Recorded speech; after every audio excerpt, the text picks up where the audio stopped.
Զարգացումները մի քիչ կլինեն անկախատեսելի, մի քիչ կլինեն կարծիքով նաև ոչ սպասելի։ Ես չեմ բացառում, որ նաև ընդ տարբեր փորձագետներ են դրսից այդպիսի ծրագրեր երբեմն ասում են, որ կարող են լինել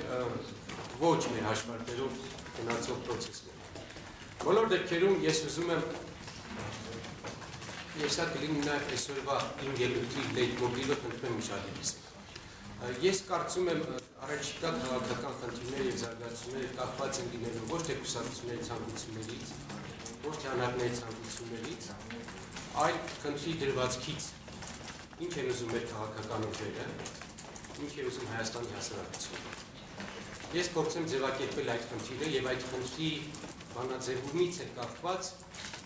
ըստ իս քաղաքական գործընթացները եւ քաղաքական կուսակցությունների դիրքորոշումները, նաեւ տեխնացիաների առաջադրումները, բնականաբար։ Հայաստանը գտնվում է այսօր տագնապային վիճակում։ Չգիտեմ դուք տիրապետում եք արտագաղթի քանակին եւ որակին, բայց ես կարող եմ ներկայացնել որոշ փաստեր, որոնք ուղղակի սոս հնչեցնելու կարգի ծանր են։ Այն թվերը, որ դուք իմանում եք ինքնաթռով գնացող եւ չեկողների վերաբերյալ, մոտավորապես 1000-ի մասին որ լսել եք, դա կազմում է Հայաստանի սահմանները հատող մարդկանց 43%։ Հայաստանի սահմանը հատում են ցամաքային ճանապարհներով ավելի շատ, քան ինքնաթիռով։ Հայաստանի սահմանը հատում են ցամաքով ավելի շատ գնացողներ եւ չեկողներ, քան ինքնաթիռով։ Հայաստանի սահմանը հատում են ավելի շատ գնացողներ, որ շրջաններից են։ Հեռավոր շրջանները դատարկվում են, յուղերը դատարկվում են ավելի մեծ արագությամբ եւ ամեն օր Էջմիածնից, Աբովյանից, Հրազդանից, Վանաձորից, Գյումրուց, Երևանից եւ այլն ամեն օր երթուղային միկրոավտոբուսներով եւ ավտոբուսներով մեկնում են Հայաստանից հիմնականում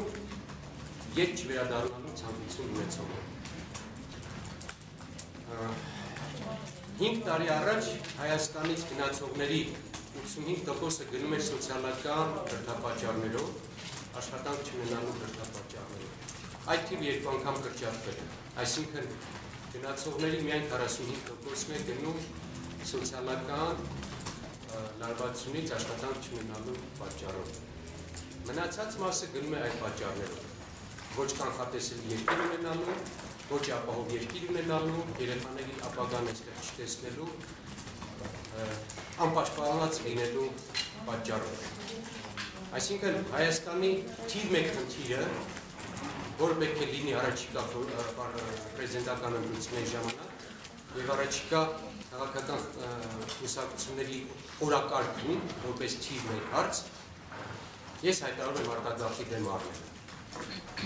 Դա իմ մոտեցումն է, դա մեր կուսակցության մոտեցումն է, այդպես են վերաբերում նաև մեր խմբակցությունում Հայաստանի կոնգրեսի խմբակցություն։ Որևէ իշխանություն, որևէ իշխանափոխություն, որևէ քաղաքական ուժ, եթե ծրագիր չառաջարկեց եւ չփորձեց այս խնդրի դեմ առնել, ապա այդ քաղաքական կամպանիաները ֆիկցիա են լինելու, ոչինչ իրենց ինչ չեն ներկայացնում։ Եվ նույնն է այն քաղաքական կուսակցությունների անհատները, որոնք պրեզիդենտի տեխնացուի հայտ են ներկայացնելու կամ քաղաքական ծրագիր ներկայացնելու հայտ են ներկայացնելու, եթե այս թիվ 1 մարտահրավերի դեմ առնելու ծրագիր չառաջարկեն, ապա անիմաստ ընդհանրապես բոլոր ձեր ասած քաղաքական զարգացումները, տեխնացիաները եւ այլն։ Ուստի ելնելով այս խնդրի ծանրությունից, երբեմն անշրջելությունից, վտանգավորությունից, ես կարծում եմ Հայաստանի քաղաքական ուժերը պետք է մի կողմ դնեն ամբիցիաները, սեփական ցանկությունները եւ փորձեն լեզու գտնել, փորձեն աշխատել մի դաշտում, որը կարող է ներմասնել այս լուրջ մարտահրավերը։ Հայաստանը սպառվում է, Հայաստանը դատարկվում է արագ թափով եւ եթե քաղաքական ուժերը եւ առաջիկա քաղաքական կամպանիան նշածը սուղով չգնա, կոնսոլիդացնող գաղափարներով չգնա, ապա հեռանկարները կլինեն ավելի վատ, արտագաղթը կլինի ավելի շատ, եւ այդ առումով է, որ ես կարծում եմ քաղաքական ուժերը, բոլոր քաղաքական ուժերը, ովքեր մտահոգ են, պետք է լուծում գտնել։ Եվ այդ լուծման եւ այս խնդրի դրվածքից ելնելով է, որ տեխնացուներ կարող են առաջանալ եւ տեխնացուները մեկ սեղանի շուրջ նստեն եւ ընդհանուր հայտարարի կան։ Դա լավագույն տարբերակն է, որ ես ցանկանում եմ, բայց ես կարծում եմ դա անհրաժեշտ է։ Շնորհակալություն։ ՀԱԿ-ը ում է պատրաստ ձևաչափով եւ համագործակցության միջև բոլորի հետ ես պատահական չէ որ ասացի որ երիտասարդների հետ կապված քաղաքական ուժերը արդեն եզրեր ունեն իր այդ աշխատելու քաղաքբանտարկյալներից հազարապատիկ ավելի սուր դրված է արտագաղթի խնդիրը եւ սպառված Հայաստանին ուժազուրկ Հայաստանի, իմունիտետ չունեցող Հայաստանին, լինի պարլամենտական ընտրություն, լինի պրեզիդենտական տեխնացու, լինի 1 թե 10 տեխնացու, ոչինչ չի փրկելու։ Փորձեք դուք եք, որպես նաև Հայաստանի քաղաքացիներ, ոչ որպես ժուրնալիստներ, զգալ այս վտանգը, այս լուրջ վտանգը, դատարկված Հայաստանի պրեզիդենտ ում է պետք, դատարկված Հայաստանի պարլամենտարիզմը ում է պետք, եթե քաղաքացի չկա։ Իսկ քաղաքացին իսկապես արագ թափով դուրս է գալիս։ 3 օրվա ընթացքում 3 ընկերներ բարեկամներով, ընտանիքներով վերջնականապես հաջող են ասել ու Հայաստանից գնացել են։ Այս process շարունակում, այս իշխանությունը այդ առումով ձախողված է։ Այս իշխանությունը ոչինչ արդեն չի կարող անել։ Այն ժամանակել իհարկե չի կարող անել արտագաղթը կանխելու։